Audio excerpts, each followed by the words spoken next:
Everything hath a time, as the Tudors like to say. Good Bible-reading Christians as they were. There is a time to be born and a time to die. A time to win and a time to lose. To everything his due time. This is the extraordinary tale of a peasant's daughter who rose to wealth and status, but lost it all. She survived the plague and lived through 4 changes of the state religion. She buried 3 of her children, but she gave birth to the world's most famous poet. This is a story of family and love in a time of revolution. The Tudor age was a time of radical transformation in English history and society. It was a time of violence and war, of class conflict and social unrest. The Protestant Reformation turned upside down 1,000 years of English Christianity in a mere 20 years. We see that tale more than anything else through the lives of the great rulers, Henry VIII, Mary Tudor, Elizabeth I. But what was it like to live through those times at the grassroots for ordinary people, and especially for a woman?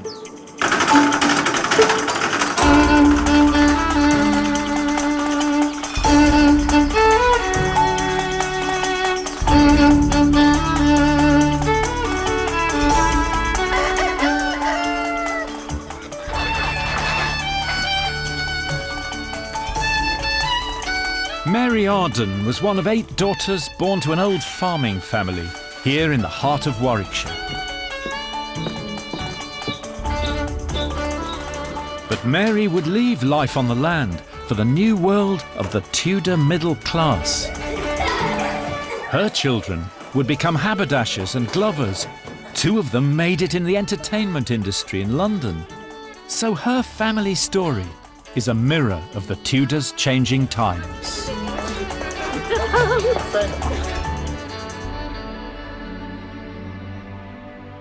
Tudor England was a small country, only 2.5 million people.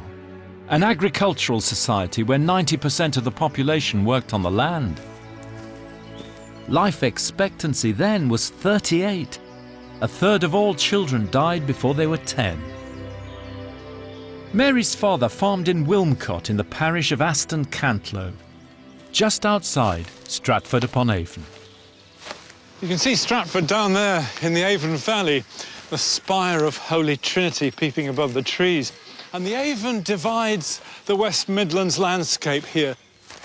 To the south was the land of open field farming and sheep grazing, what they called the Feldon.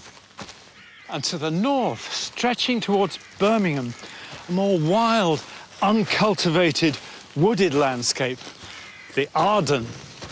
And that's where Mary's story begins.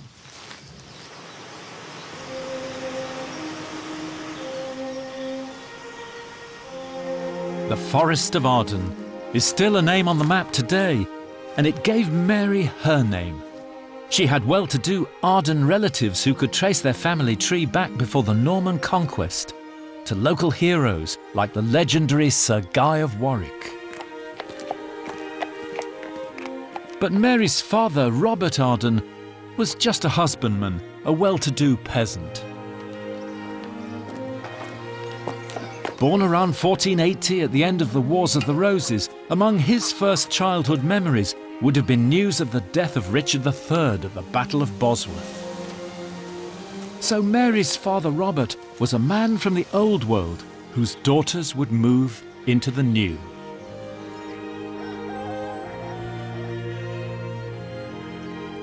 Robert built his house here in Wilmcote in 1515.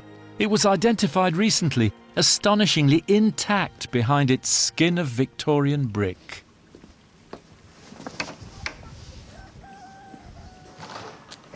feel like a Tudor estate agent here. This is the barn area and the yard. Just the same dimensions that it would have been in the 16th century. The barns, the brewery, the dairy for making cheese and all that around here. Much larger space than would actually be the living space of the house.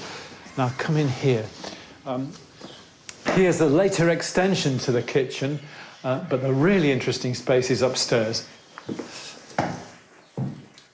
It was a traditional peasant house, open to the ceiling. The bedroom floor was put in later. Just come out of the three.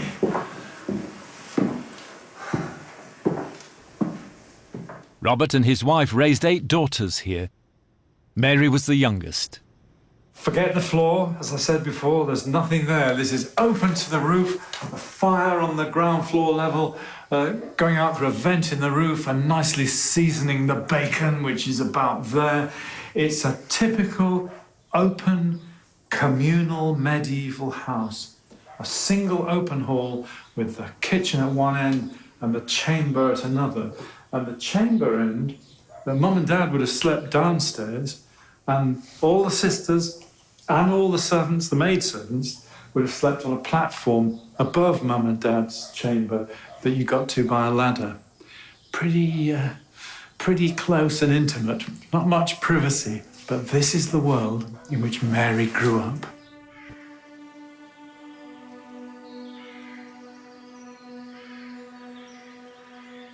She was born in around 1535. We can't be sure exactly when, as parish registers don't start this early, but she was baptised here in the church of Aston Cantlow. This would have been her parish church. Wilmcote, where she was born, didn't have a church, didn't have it until 19th century. It was only a little hamlet. So she was born and then baptised probably about 3-4 days later in this church, in the font which is still there. England was still a Catholic country then, and Mary was named after the Virgin Mary, the patron saint of the village guild, whose chapel was in the side aisle of the church. So this is where Mary was baptised, the medieval font here in Aston Cantlow. And she's born into the world of old-fashioned English country Catholicism, the world of the saints and the old stories.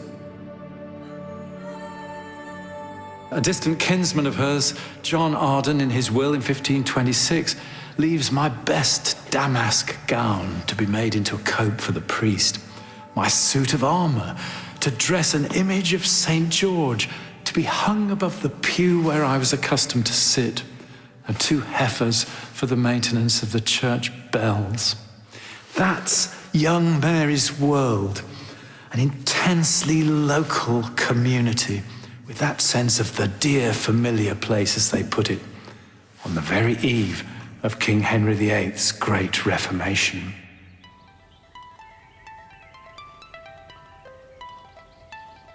Mary was born at a crucial time in our history. In 1531, King Henry VIII had split with the Pope and declared himself head of the Church of England. It was the beginning of a vast change, the Protestant Reformation. But they don't know that yet.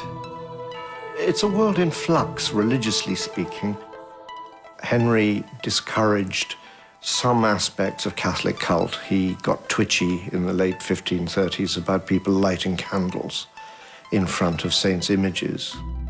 But not a lot else changed. The Mass went on exactly as before. In the West Midlands, it's a deeply conservative area. So what youth culture there was would have been Catholic. It would have been focused around the ritual calendar, which was broadly religious, but also festive. So at first, at the grassroots, not much changed. But in Mary's early childhood, events began to gather speed. Between 1536 and 1540, King Henry ordered the dissolution of the monasteries. Centres of enormous wealth and privilege, they held 1/3 of all the land in England.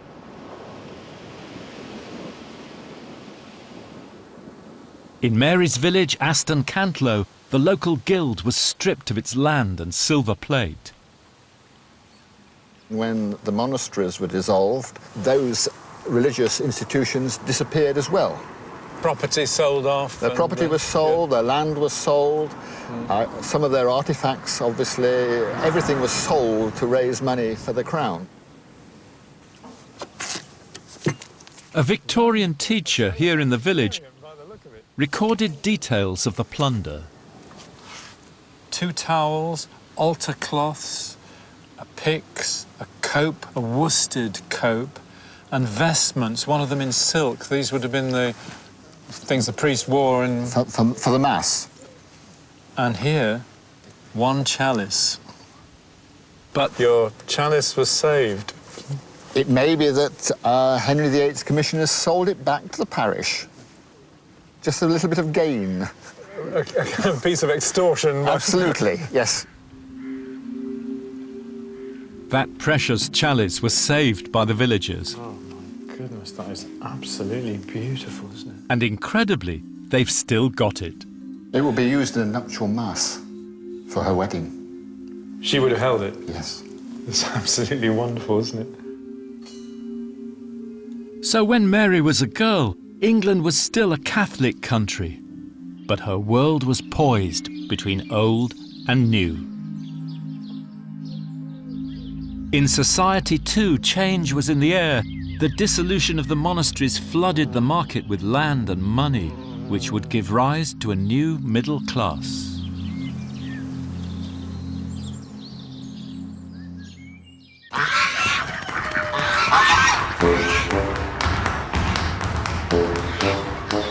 But the Ardens and their neighbours were working people, and they got on with life. By a huge stroke of luck, a list of contents has survived for Mary's house in Wilmcote, which gives us a picture of her life at home. What comes across is this is a mixed farm. They are keeping animals, they are growing crops, and the two are fairly balanced. He's got 8 oxen. That's not an accident. You need 8 oxen to pull a plough. He's not going in for beef very much. He's only got 2 bullocks, but he is dairying. I mean, 7 cows is above average. At the end of the inventory, we have a total valuation of £77, 11 shillings and 10 pence. Yeah, That's is right. that a lot of money then? Or? Well, it's quite a lot for a husbandman.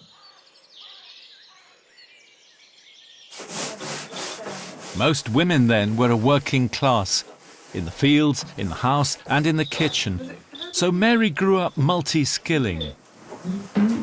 Mary would have been taught from a very early age how to do all the things that were essential.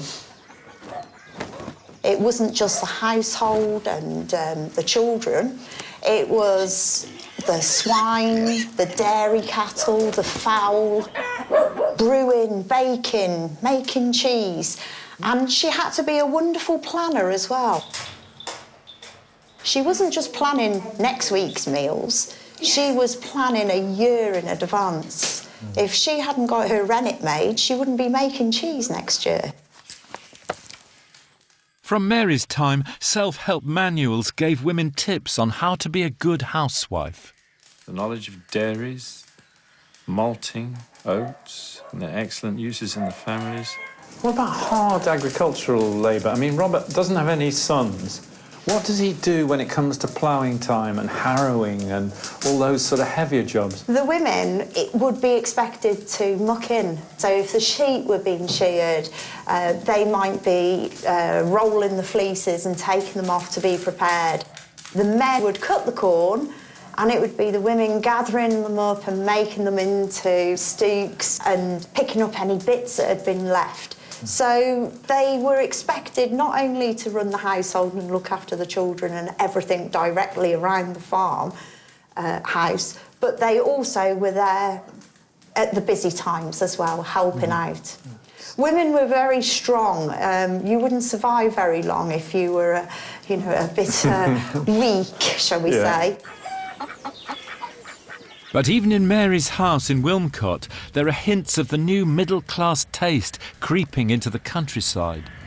the world to which, as a grown-up, Mary would aspire. At meals, Mary and her sisters would sit on benches, on forms, as chair was a mark of status. Many households only had one chair. Robert Arden actually has 3. So one for him, one for his wife, another for a guest, Guest chair. That's right. Feather beds and mattresses and bolsters and things. Yes. You don't quite imagine that. Is this new taste coming in, Chris? Middle class taste? Or Well, the feather beds aren't that new, but it's certainly there's a certain emphasis on comfort. There are feather beds. There's references to cushions, and it's not a bare, austere house. To have 11 painted cloths is quite unusual. Most of the walls internally have a painted cloth on them. You could think of it as being like a sort of wallpaper, really. It's decorative. And what we would love to know is what's painted on these cloths. I mean, it could be scenes from the Bible. It could be scenes from literature and mythology, bright colours and interesting scenes. so she grew up with stories. Exactly. In one form or other. Exactly, yeah. And for Mary, as a devout Catholic, the most important stories were religious. You can still get a sense of her world here in Stratford's Guild Chapel. It's very hard to imagine it now because it's a pale shadow of what it would have been. But every surface covered in images and stories and warnings. With the Christian souls being reborn and the dead, the wicked going down into hell. It's a bit like a graphic strip cartoon of how to behave in life or else. These were painted in her father's lifetime and whitewashed when Mary was in her 20s. Uncovered in 1804, they were copied while their colours were still bright. The blessings of heaven and the terrors of hell. Such images must have filled her young imagination. Along with the great tales, the murder of St. Thomas Becket, and a favourite story in Stratford. Wow, look at that. Lovely dragon. George I and the love St. dragon. George and the dragon. Yeah. But everybody knew that story. Yeah. And the Guild pageant was the pageant of St. George. So Robert might have brought his girls over to see stand it. in the crowd and see the great dragon with its Coming tail, through. like a Chinese New Year festival. It clearly was like a Chinese dragon because there were payments in the accounts for bearing the dragon. So I imagine lots of little men on sticks underneath this thing, leading it through the street. There were guilds like this in every town, social and religious clubs. The Stratford Guild book shows that Mary's father joined in 1517. There he is, right at the top, third entry. Robertus Ardren de Wilmacott. And this is going to take us from the chapel, the religious side, out into the social and administrative area, which is through here. So the guilds were centres of social life for men and women before the Reformation.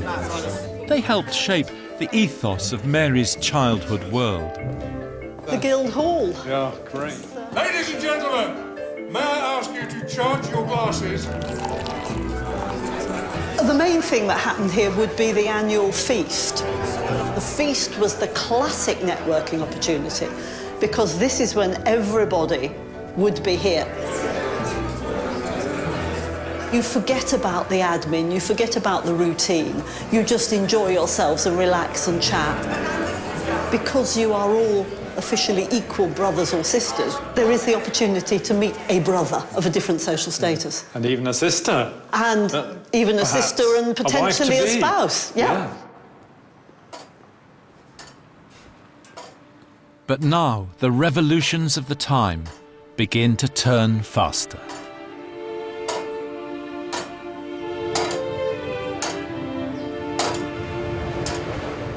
In January 1547, when Mary was 12, King Henry VIII died.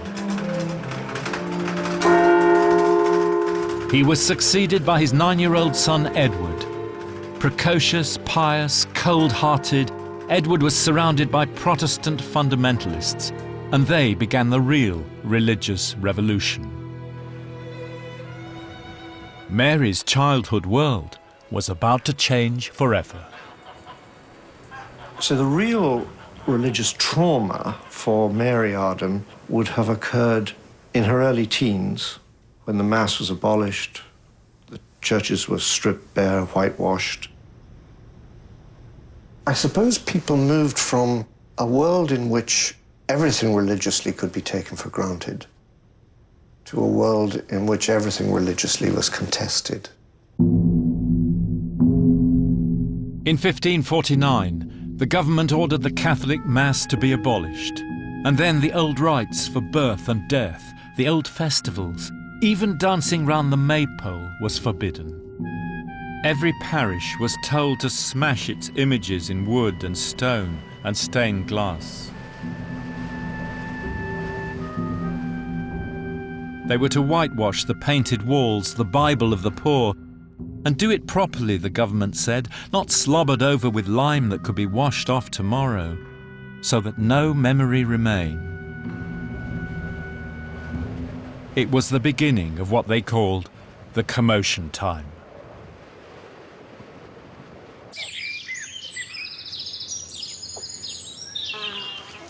But out in Warwickshire, families like the Ardens remained loyal to the old faith. It would take 40 years for things to change in the countryside. When Mary was about 12, her mother died. Mary's father was now in his late 60s. But a year or two later, he remarried Agnes Hill, a younger widow who brought her own 4 children to live in Wilmcote, along with Mary and her sisters Joyce and Alice. The living space was cramped, and relations with their new stepmother would become strained. So Robert drew up leases to protect his own daughters, to make sure that if he died, they would still inherit. Tudor people were hard-headed when it came to property, and for Robert, family came first.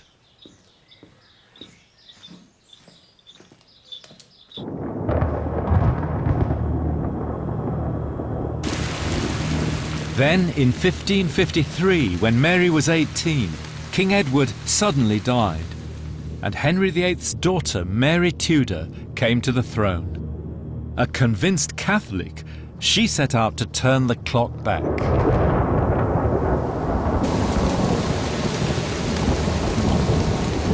But in winter 1556, Mary's father fell ill. Well, I'm afraid you've got to imagine Robert in bed.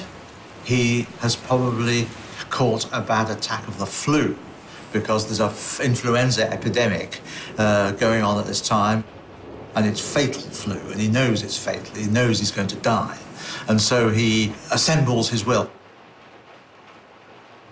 The first thing he thinks about is the salvation of his soul, and so he expresses his religious views by invoking the Virgin Mary, our Blessed Lady Saint Mary, and the Holy Company of Heaven. These are the phrases which a Catholic layman would use in these circumstances.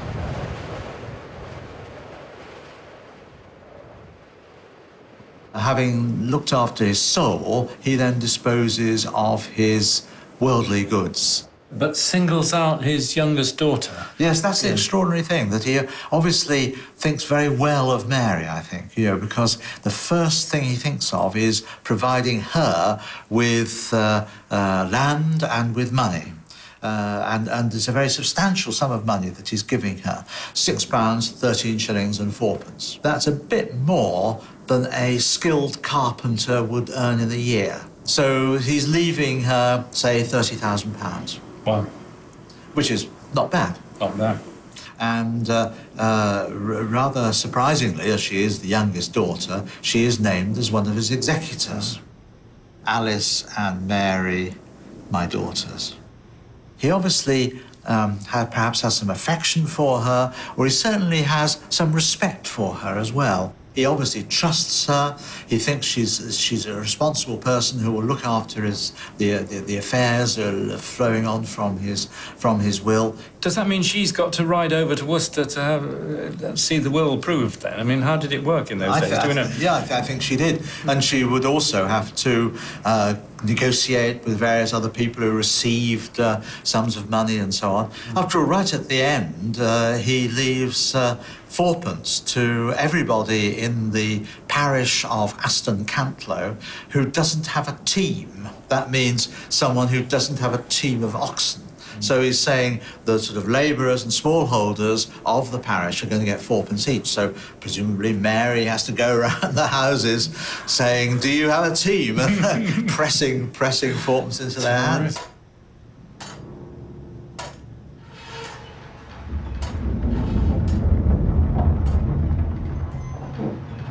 As her father's legal executor, Mary surely had basic reading skills, like many Tudor women of her class.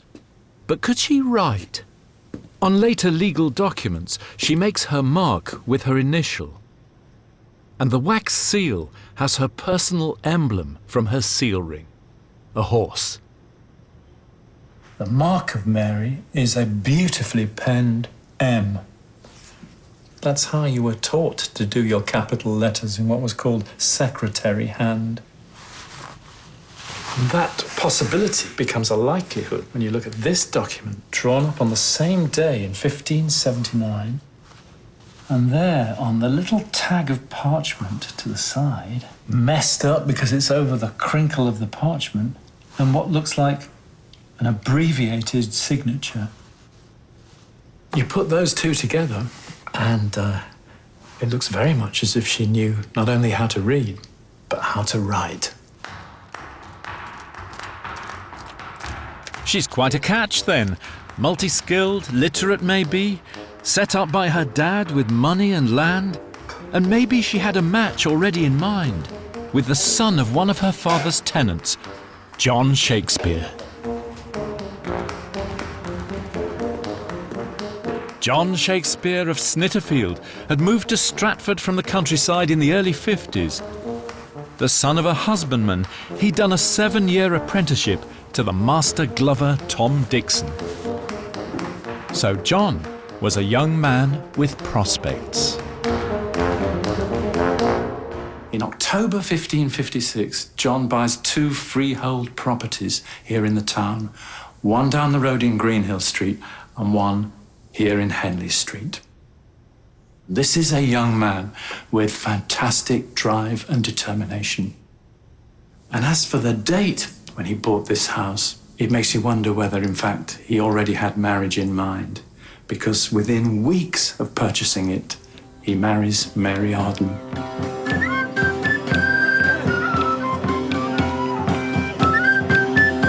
They marry in 1557. He's in his late 20s, she's maybe 22. I pray you, all that are gathered here, in behalf of these souls, John and Mary, to hear and witness that which they intend. First, there'd be a troth plighting in front of family and friends, and later, a church service. And with Mary Tudor on the throne, it's a Catholic wedding with a Latin Mass. And then a feast with music, dancing, and lots of drink. No Puritan reserve yet here in Aston Cantlow.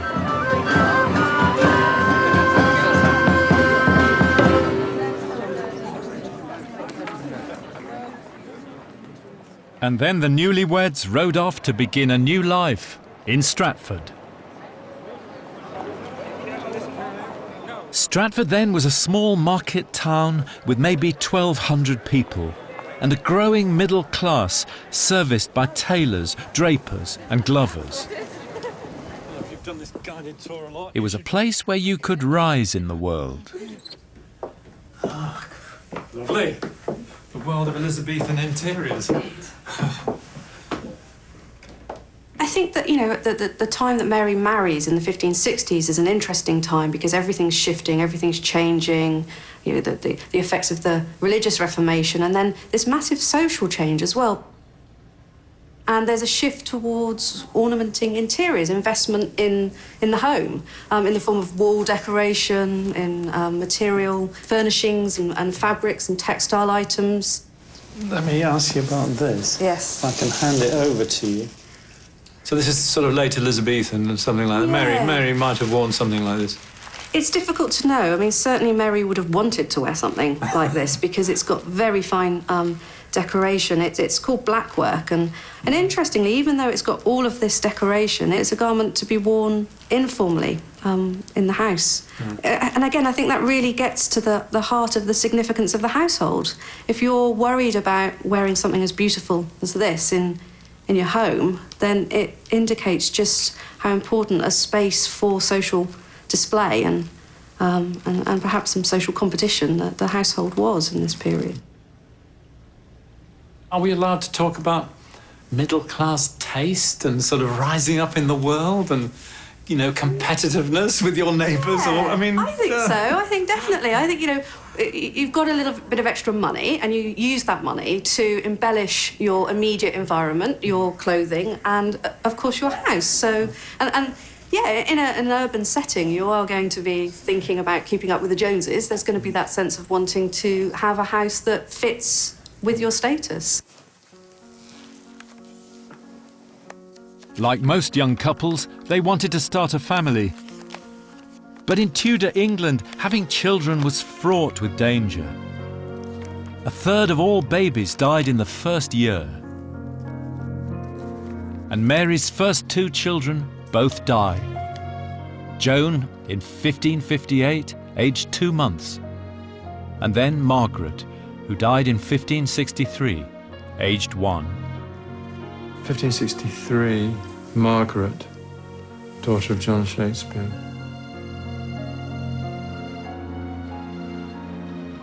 Unfortunately, it wouldn't have been that unusual. There's an expectation now that children will outlive their parents, and that unfortunately wasn't the case in the past. The first reliable statistics on the causes of death come from London in the early 1600s. The biggest cause of death is actually this category called chrisms and infants, which is, you know, it's babies, it's children that are within a couple months of birth. And it's almost 2,400 deaths in 1 year. So a quarter of all the deaths in London are children in their first few months. That's Mary's first two kids. People sometimes tell you that, oh, they can't have felt as much as we do because they had lots of children and then lots of children died. But is that the case? I think that a lot of historians have altered their thinking on this because we have found there are some really striking accounts of people grieving for their children, trying to deal with the pain of that. There are manuals from the period that help you work to be the healthiest kind of person you can be, and that includes the emotions. So interestingly, it gives guidelines about how you should try to manage your emotions, and a lot of the manuals say that grief is the emotion that is most devastating, not just to the mind and soul, but to the body. And in fact, if we look in this bill, compared to, you know, infant deaths, it's a very small category, but there is a category for grief here. 20 people who died of grief in London in this year. But nevertheless, we've also found documents that suggest that while people were aware of the fact that they were supposed to ideally moderate their emotions, that they also felt very deeply. And there are people who say things like, I know that I shouldn't be grieving this extremely. I know that, you know, my child was never really mine because my child belongs to God and God has decided to take him or her back. But nevertheless, I can't stop feeling the way I do. So the first years of marriage were hard for Mary, but at least her husband was doing well.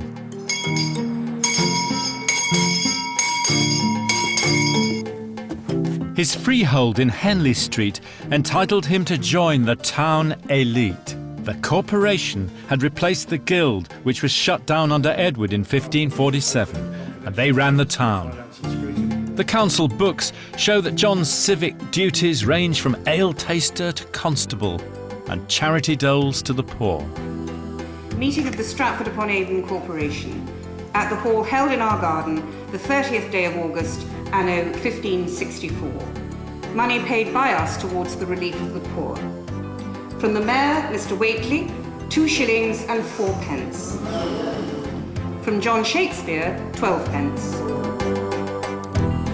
He was a man they could trust, a man of credit.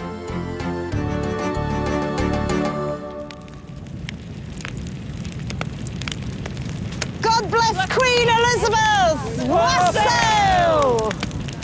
But in winter 1558, Mary Tudor suddenly died, and Henry VIII's daughter Elizabeth came to the throne. In Warwickshire, they greeted her accession with bonfires and doles of cakes and ale to the poor. They sang Latin masses for the new queen, but Elizabeth was a Protestant, and within the year she reversed Mary's return to Catholicism. We tend to think of the Elizabethan settlement as a period in which the Reformation finds itself, it beds down. It didn't look like that to people in the 1560s. Everything was up for grabs. There's a great sense of anxiety on the part of those responsible for enforcing what is quite certainly in 1558 a minority religion. The Queen's Protestantism is a minority religion. It was the fourth change of religion in 20 years. And at this moment, no one knew how long Elizabeth would live, or what would happen next. Soon, there were risings against her religious policies, and in response, the government demanded the removal of all outward trappings of the old faith. There's a pogrom to get rid of this stuff, because during the rebellion in the north, the altar stones had reappeared, the mass books had come out, the holy water pots had come out, women had started queuing to be churched. So there is a tremendous determination to remove these physical anchors for backward-looking sentiment. In winter 1563, the Stratford Council had to do the government's bidding. Final act in the story is entered into the council minutes for the winter of 1563. Among various expenditures is this: item, paid for defacing the images in the chapel, 2 shillings. That's for the whitewashing of all the paintings in this chapel, so that no memory remains, as the government said. And the person who signed off on it is the Chamberlain, Mary's husband, John Shakespeare.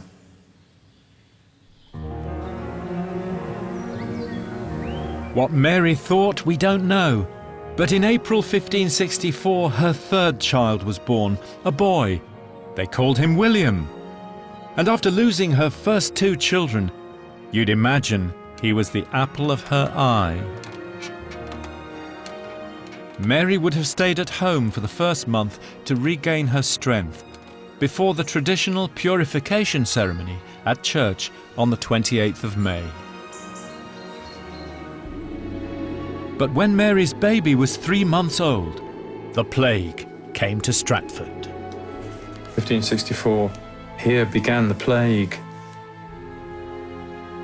London was already reeling with thousands of deaths when, on the 11th of July, the apprentice Oliver Gunn died of the pestilence.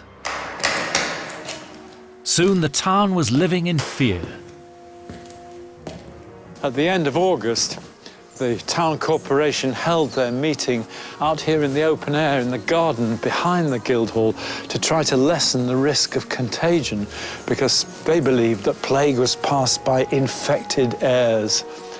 But by then, 7 weeks since the first case, the situation for the town was becoming desperate. Over 200 people died in Stratford, a sixth of the town. Richard Simmons, the town clerk, lost 2 sons and a daughter. The Greens, 3 doors down from Mary in Henley Street, 4 children. With a young baby, it was best to get out if you could. And Mary, you'd guess, rode out to her sister in Wilmcote. Only 5 miles away, But here in the country air, there wasn't a single death.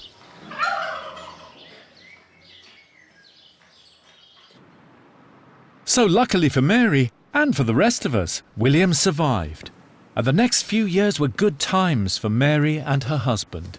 She had more children, Joan, Anne, Gilbert and Richard. K, L. She would have had an important role in their preschool education, teaching them the alphabet and basic reading at home. W, P, Q. But of course, like all mothers, she also told stories. Merrier than a nightingale that I shall sing. There's no television, there's no radio, there are no DVDs. What you do, and especially in the long winter evenings, is tell stories. His name, it was Sir Guy of Warwick, brave and wise. And years later, her son William would remember the tales of their legendary ancestor, Guy of Warwick. He came to England, where Athelstan the king he found. There were a lot of printed texts around of what you might call the pulp fiction of the Tudor age, which indeed tended to be prints of these old medieval romances, many of them already well over 200 years old. And for his love, I understand, he slew the dragon in Northumberland, full far in the north country. Coventry kept its mystery cycle going until 1579. And so plenty of opportunities for both Mary and her children to have seen them. And I think we can be 90% certain, 95% certain that Shakespeare had. And therefore at this ending day, he went to joy that lasteth aye. It's speculation, but with evidence about where Shakespeare's imagination really got laid down. Amen and charity. Again. And it wasn't in Stratford Grammar School reading Ovid and Virgil, however much influence those had on him. It was something much earlier and much deeper. His mum. His mum. His mum.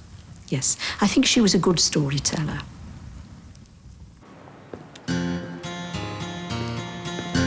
John, meanwhile, continued his rise in the council. All those in favour? Ale taster, constable, chamberlain. And in 1568, he's elected mayor. Anybody against? So Mary was now the wife of alderman and high bailiff Mr. Shakespeare. And now they set out to use John's position to make real money. And in Tudor England, that didn't mean hedge funds or commodity futures. It meant wool. In those days, it was a very valuable commodity. Everybody wore wool. And on Sundays, if you didn't have a woolen hat on, then you would be in trouble. And even when you died, you had to be buried in a woolen shroud. Wool was the mainstay of the economy, so the government controlled it to prevent illegal dealers undercutting the market. And that's what John was doing. There's no big profit in sewing gloves all day, but buy a sack of wool for £8 and sell it for 10, that's £2 without any work at all.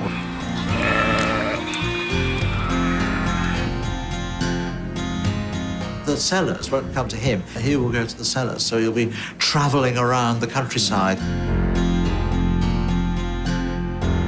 John's web of contacts spread out into the Cotswolds, up to Nottingham, and down into Wiltshire. And would Mary have been keeping his books while he was away travelling, do you think? Did women do that? Did they have a hand in the business?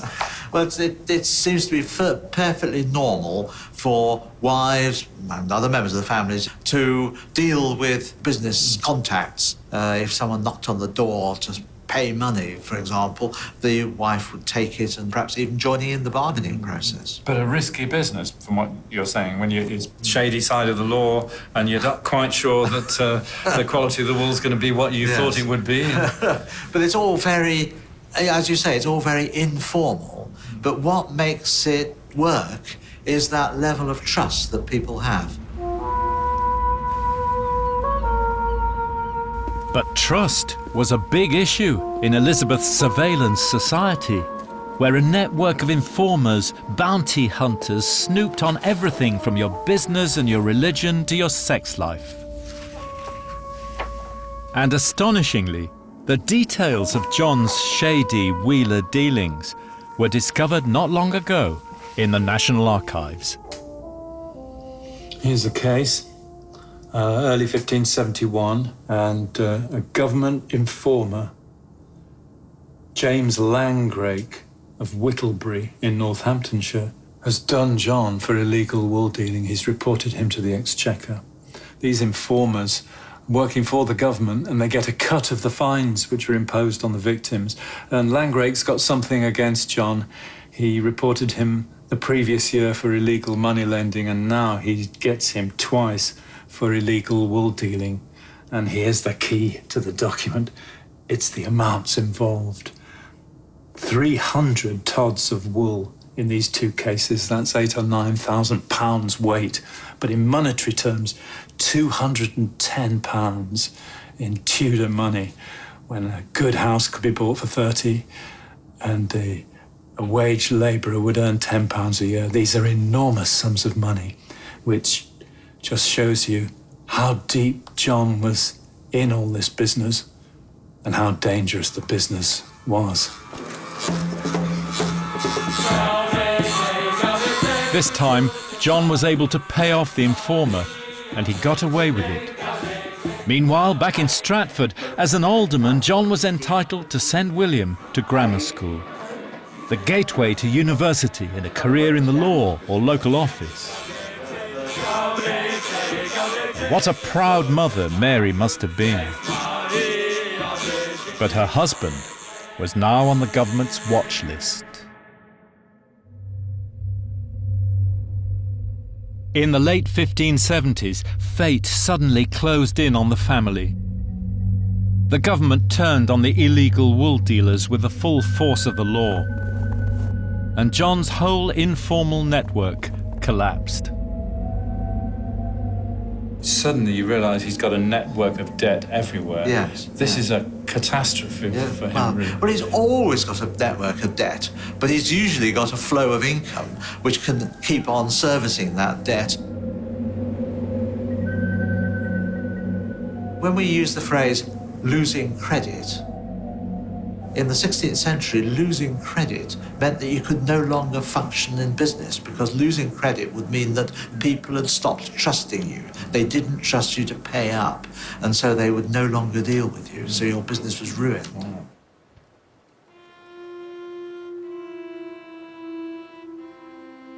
Then, as their money troubles piled up, in 1579, Mary's 7-year-old daughter Anne died.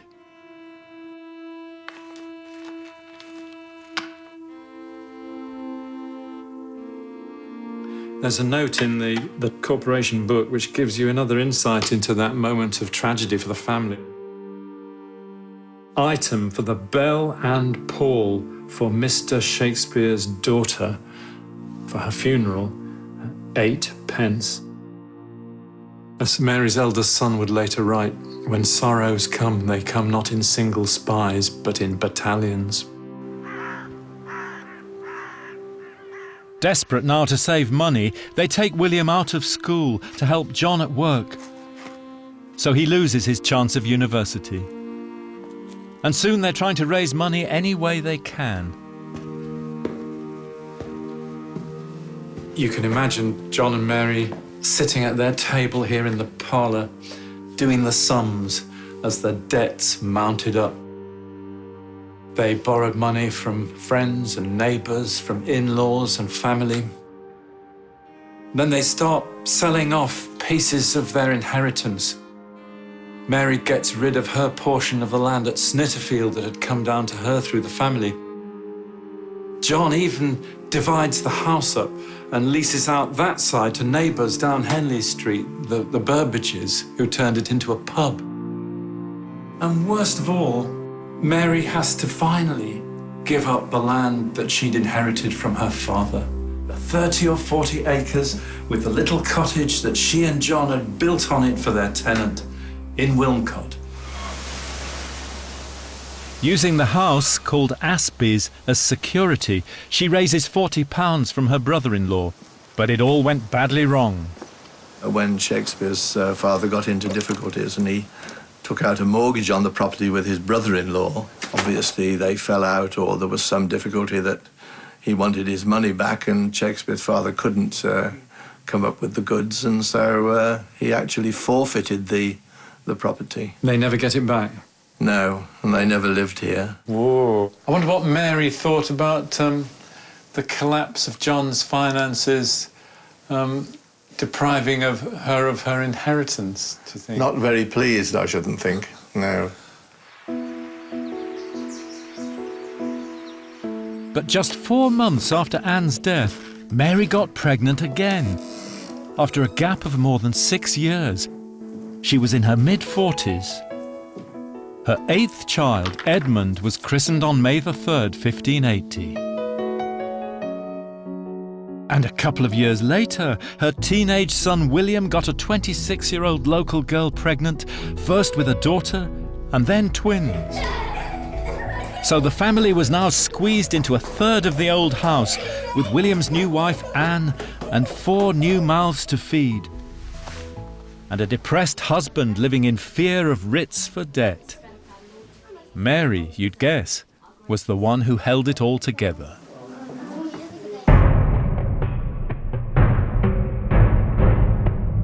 But worse was to follow. In the winter of 1583, the government discovered a plot to assassinate Queen Elizabeth. The would-be assassin was the son-in-law of a Warwickshire gentleman called Edward Arden, one of Mary's distant relatives. The whole story may have been a sting, but to the Elizabethan state, no charge was more grave than treason. Edward was head of the most important Catholic family in Warwickshire. He was immediately put into the chamber known as the Little Ease, where you could neither lie down nor stand up. And then all the men were tortured on the rack, agonizingly stretched in order to extract a confession. And eventually the Ardens were shopped by their priest and condemned to death.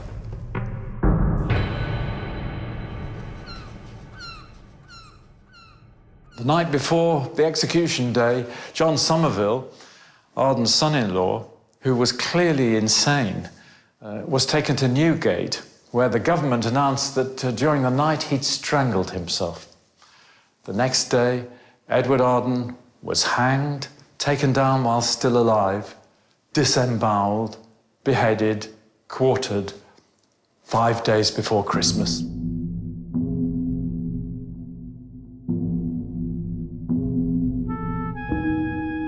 Around Stratford, the secret police interrogated known Catholics, searching their houses for incriminating books and writings.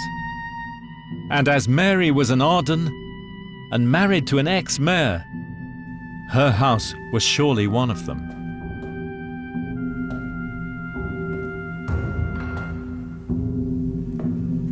Finally, in 1586, having been protected by his fellow councillors for 10 years, John was struck off the town council for long-term non-attendance. At this hall, it was decided that William Smith and Richard Court should be chosen to be aldermen in the place of John Wheeler and John Shakespeare, for that Mr. Wheeler doth desire to be put out of the company, and Mr. Shakespeare doth not come to the halls when they be warned, nor hath not done for a long time. So nearly 20 years after her husband had been mayor of Stratford, Mary's family was ruined.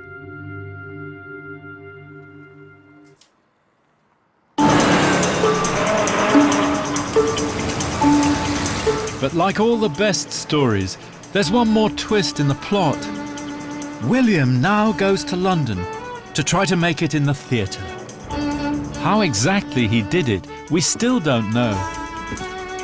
But in autumn 1592, a famous metropolitan critic, Robert Greene, pours scorn on a provincial newcomer taking the stage by storm. an upstart crow who thought himself the only shake scene in the country.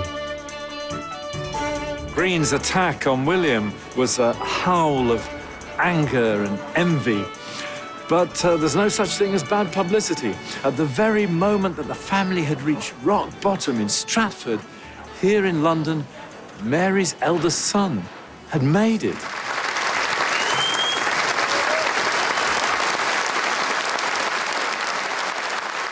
And William's box office earnings restored the family fortunes. In autumn 1596, he went to the College of Arms in London to buy a coat of arms for his father, to make him a gentleman, with a few rewrites of the family history on the application.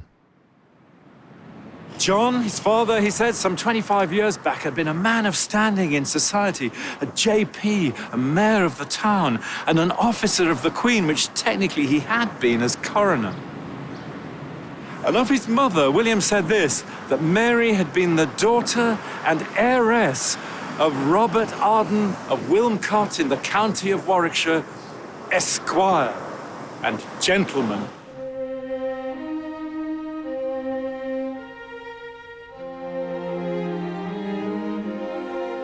So the family could hold their heads high again in the streets of Stratford. William bought the big house by the chapel. Mary and John lived out their days in Henley Street with their daughter Joan and her children.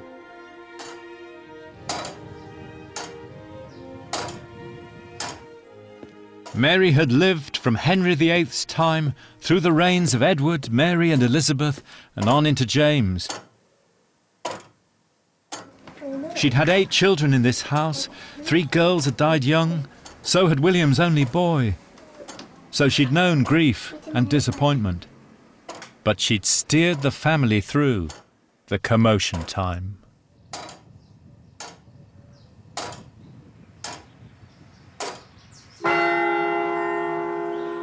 After 44 years of marriage, John died in 1601. Mary followed him in 1608, in her early 70s. She was buried here in the churchyard in Stratford. There's one last clue to Mary's life, if it is a clue. Only a few months after she died, William finally published a collection of poems that he'd worked on for most of his life, the earliest of them going back to his teens here in Stratford. And they'll become the most famous poems about love in the language, in fact, in the whole world. And the poems are shot through with a sense of the destructive power of time and the redeeming power of love.